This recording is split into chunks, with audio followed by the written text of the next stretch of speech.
I went ahead and cleaned up the bumper, sanded it down, took some mineral spirits, and wiped everything down. This is the second coat going on of Steel It. I really like how this paint lays. It sprays with quite a bit of force, so if you've never used it before, be careful not to be too close because it does come out really fast. But I'm at the shop, have the heater going, and this stuff lays down awesome, as you can see there. It's got some shiny spots because it's still drying. Letting this tack up, I'm gonna hit it with one more coat.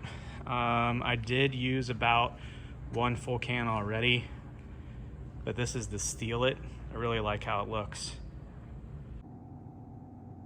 Tonight we're putting on the Motobilt bumper. As you can see, I have the factory one taken off, and it's relatively easy. It's just kind of a pain to get to these lower bolts right here. There's 4 on each side, and it's just challenging. It just takes time to use a ratchet and get them undone. I'm gonna go ahead and get the Motobilt chassis put on there for the winch, and then the bumper goes on next. So let me go ahead and grab that and we'll get ready to install the first piece. Okay, here's the winch plate, and there's 2 pieces. So you'll bolt those 2 pieces together with the hardware supplied, and then if you nick any of the paint, just make sure you touch it up. As you can see there, I had a couple spots I need to touch up, so I'm just letting that dry now.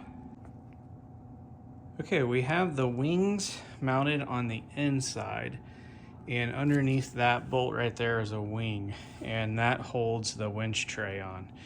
So I'm gonna go ahead and put 3 more bolts in there, line all that up, and bolt that down. And while I have the bumper clear of that, I'm gonna go ahead and put my winch on. So when you're installing your winch, there's going to be some square nut inserts, and then you're going to slide them in the side. So there's going to be 4 of those, 4 nuts, 4 washers, 4 lock washers, and 4 bolts. So make sure to put the nut insert in there, or it won't have anything to lock onto. So that mounted up to the Motobilt bumper winch bracket was no problem. Also, when you look at your manual for your Carbon USA off-road winch, make sure that you read the torque specs here. They're in Newton meters, they're not in foot-pound torque. So just make sure when you're tightening things down that you're reading the torque specs and torque them appropriately for Carbon's standards. Okay, here's the view from the bottom. So you'll have a bolt, a locking nut, and a washer, and that's gonna go into the housing of the winch. Your Motobilt bumper has 2 winch locations. We're gonna use the outside ones. So when you slide your bumper on, there's 4 bolts on each side, and you'll just wanna slide that forward. Then you'll take your locking washer and your washer, and then you're gonna bolt that on from the back side. And then once you get all of that bolted up, you'll wanna go ahead and put your winch into free spool and pull the winch cable through the bumper. Okay, so we got the Motobilt bumper installed. Looks really good. And today we wired up the Carbon USA off-road winch.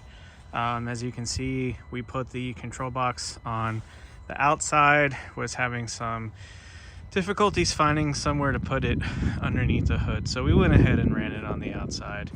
As you can see here, it's not touching the grill. And it was really easy. They give you cables that are red, blue, yellow, and black. And you just match them to the terminal poles that are red, yellow, blue, and black. And I ran them inside. This was the best I could do getting it in this plastic and up through the grill. I do have the Baja lights wired in there too. I may work on that a little bit more, trying to find a way to clean that up. it's kind of bothering me. But you could just basically fish it up through this. There's some plastic right there, and then up into the engine bay, and then I have that mounted directly to the battery. Yeah, it was pretty easy. And the bumper took a couple hours to install. The winch took me probably about I would say about an hour, just running wires and cleaning everything up. Again, fairly simple. Hook red cable to red cable terminal, yellow to yellow, blue to blue. Black is underneath, so before you mount the winch, make sure that you connect that ground, because you're not going to be able to get to it once it's on the base plate.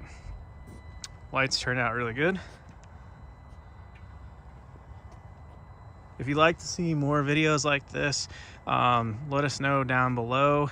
And we do want to get out and tighten the winch rope up. So when I get some free time this week, I will hook that up to like a tree or something and winch the Gladiator up to get the nylon rope tight to the drum. I hope you guys like this video. Comment, like, and subscribe, and we'll see you on the next one.